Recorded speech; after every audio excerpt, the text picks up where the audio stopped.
श्रीकृष्ण म्हणतात, कधीही हिंमत हरू नका. भगवद्गीतेचे अनमोल विचार. अशाच लोकांना जास्त राग येतो ज्यांना त्यांच्या मनातील दुःख दुसऱ्यांना सांगता येत नाही. तिरस्काराचं कोणतंही अस्तित्व नसतं. तिरस्कार तर प्रेमाच्या नसण्याचा परिणाम आहे. रागामध्ये माणूस फालतूच्या गोष्टी तर बोलतोच, पण काही वेळा मनातील गोष्ट सुद्धा बोलून जातो. लांबवरून केलेल्या प्रवासाचे एका क्षणात महत्त्व संपते, जेव्हा आपलेच लोक म्हणतात, सांगा कसं येणं केलं. स्वार्थी लोकांनी हा नियम बनवून ठेवला आहे. स्वार्थासाठी आपल्या लोकांना दूर आणि परक्या लोकांना जवळ बोलवतात. एकटं राहण्याची सवय असली पाहिजे, कारण कोणीही नेहमीसाठी तुमच्या बरोबर राहत नाही. पत्नीला उडण्यासाठी पंखांची नाही, तर तिच्या नवऱ्याची आणि आपलेपणाची गरज असते. स्वतःचं दुःख स्वतःपेक्षा जास्त कोणीही समजू शकत नाही. आयुष्य बर्बाद करणारे 3 शब्द. उद्यापासून सुरुवात करू. खास असतात असे लोक जे वेळ आल्यानंतर वेळ देतात. त्या माणसाचं पण दुःख समजून घ्या, जो आता तुम्हाला काही बोलत नाही. जो माणूस स्वतःसाठी नियम बनवून आजचे काम आजच करतो, तो एक दिवस जगावर राज्य करतो. वेळेवर बोलणं आणि वेळ काढून बोलणं यामध्ये खूप फरक आहे. बऱ्याचदा लोक महान बनण्याच्या नादात माणूस बनणं विसरून जातात. आयुष्यामध्ये अडचणी आणि संकट आली तर उदास होऊ नका.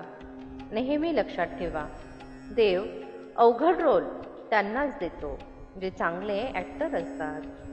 आजच्या तारखेला प्रत्येक माणसाला प्रत्येक सामानाची किंमत माहीत आहे, पण माणुसकीची किंमत ओळखण्यामध्ये तो मात खातो. कधीही हिंमत हारू नका, कारण यश असून खूप लांब आहे. ज्यांनी कमी लेखलं होतं त्यांना यशस्वी होऊन दाखवायचं आहे. नेहमी लक्षात ठेवा, जेव्हा तुमच्या बोलण्यावर कोणीही विश्वास ठेवत नसेल, तेव्हा शांत राहून काम करणं चांगलं असतं. जेव्हा सगळे सांगतात हार मान्य कर, त्यावेळी मन आपल्याला हळूच सांगतं की तू परत एकदा प्रयत्न कर. हे काम तूच पूर्ण करू शकतो. चुकीची हत्यारे घेऊन तुम्ही एक स्क्रू सुद्धा काढू शकत नाही, तर चुकीच्या मार्गाने केलेली मेहनत तुम्हाला यशापर्यंत कशी पोहोचवेल. हिम्मत कधीही हारू नका. अजून खूप पुढे जायचं आहे. आणि जे म्हटले होते हे तू करू शकत नाही, त्यांना सुद्धा ते करून दाखवायचे आहे. वेळ कधीही एकसारखी नसते. त्यांना पण रडावं लागतं जे कारण नसताना दुसऱ्यांना रडवतात. असा माणूस तुमची कदर कधीही करणार नाही, ज्याच्यासाठी तुम्ही नेहमी अवेलेबल राहताल. सोडून जाणाऱ्याला काय माहीत आठवणींचं ओझं किती जड असतं. नशीब पण त्यांना साथ देते जे स्वतःच्या हिमतीवर काहीतरी बनण्याचा प्रयत्न करतात. देव जर प्रत्येक ठिकाणी आहे तर मंदिरात का जायचं. कोणीतरी खूप चांगलं उत्तर दिलं की पुस्तकांमध्ये सगळेच लिहिलेलं असतं, तर मग शाळेत का जायचं. लक्षात ठेवा की वेळ, मित्र आणि नाते मिळतात तर फुकट, पण त्यांची किंमत तेव्हाच लक्षात येते जेव्हा ते तुमच्या आयुष्यातून दूर जातात.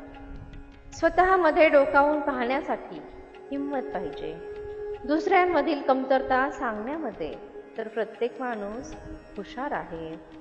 प्रामाणिक व्यक्ती त्याच्या प्रामाणिकपणामुळे शांत राहिला आणि ऐकवणाऱ्याला वाटले त्याला उत्तर देता येत नाही. तोच करतो आणि तोच करवून घेतो. माणूस फुकटच कमेंट करत फिरतो. कोणाजवळचाही पैसा पाहून नातं जोडू नका, तर त्यांचं मन पाहून नातं जोडा. आयुष्य तो हिशोब आहे ज्याला मागे जाऊन नीट करू शकत नाही. त्यामुळे तुमचा आज सुधारा आणि गेलेल्या वेळेचा अनुभवाप्रमाणे वापर करा. प्रेम या जगातील सगळ्यात सरळ गोष्ट आहे, ज्याला मिळवणे या जगामध्ये सगळ्यात कठीण आहे. कधी कधी वेळ मित्रांचे शत्रू बनवते आणि शत्रूंचे मित्र बनवते, कारण स्वार्थ खूप बलवान असतो. जगभर कितीही फिरलं तरीही घरासारखी शांतता आणि सुख कुठेही मिळत नाही. अशा चुका खूप दुःख देतात, ज्यांची माफी मागण्याची वेळ निघून गेलेली असते. चांगल्या लोकांची इज्जत कधीही कमी होत नाही.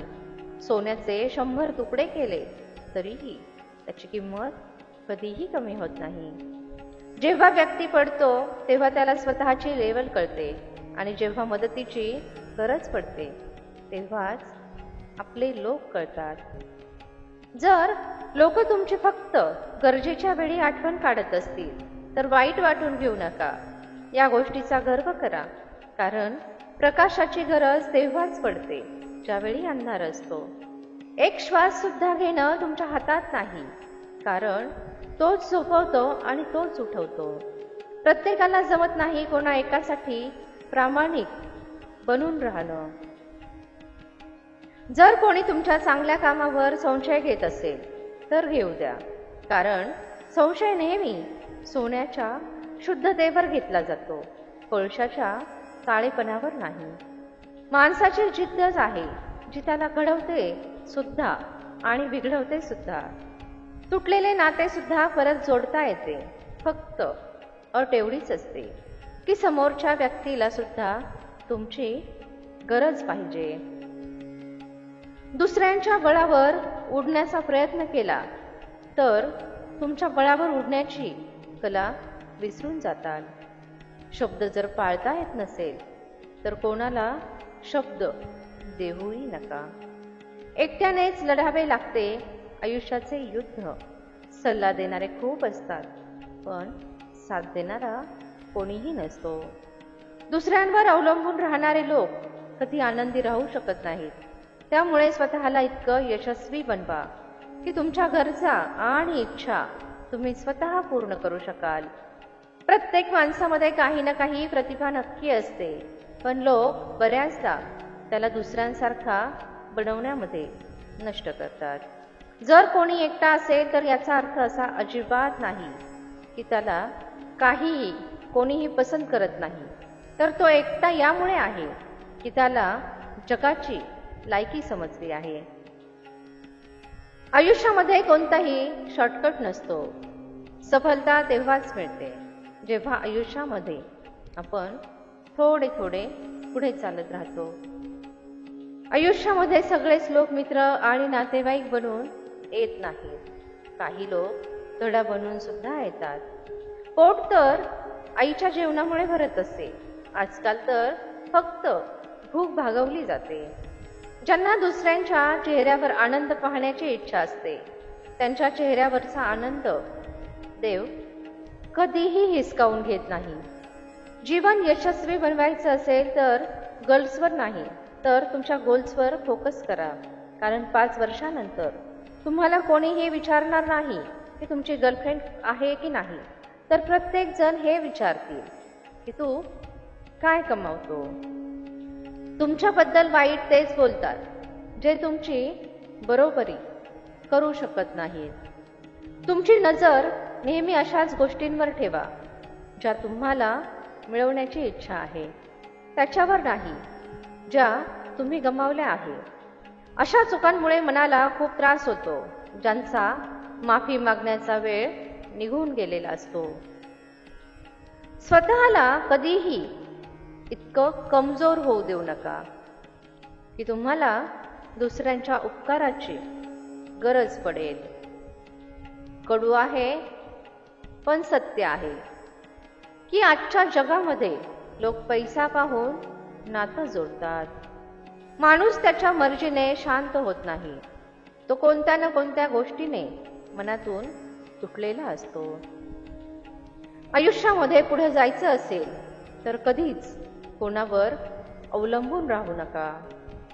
आयुष्यामध्ये असा ॲटिट्यूड ठेवा की जो ज्या भाषेत बोलतो त्याला त्याच भाषेत उत्तर देता येईल. कोणाच्या इतकेही जवळ जाऊ नका की त्यांना तुमचं दूर राहणं आवडू लागेल.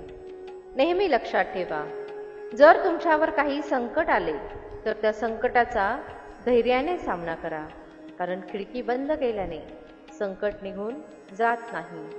आयुष्य खूप सुंदर बनतं जेव्हा साथ निभावणारा धोकेबाज नसतो. राग अशाच लोकांना खूप जास्त येतो ज्यांना स्वतःच्या मनाला होत असलेला त्रास दुसऱ्यांना सांगता येत नाही. काही माणसं कमीपणा घेतात कारण त्यांना नातं निभावायचं असतं. नाही तर ते काल सुद्धा चुकीचे नव्हते आणि आज सुद्धा चुकीचे नव्हते. चुकीच्या हत्यारांनी तुम्ही एक स्क्रू सुद्धा काढू शकत नाही. मग चुकीच्या दिशेने केलेली मेहनत तुम्हाला यशस्वी कसं बनवेल? मला आशा आहे की हा व्हिडिओ तुम्हाला नक्की आवडला असेल. या व्हिडिओमुळे तुमच्या आयुष्यामध्ये आणि मनामध्ये 1% जरी बदल झाला असेल तर व्हिडिओला एक लाईक नक्की करा आणि कमेंटमध्ये जय श्री कृष्ण नक्की लिहा.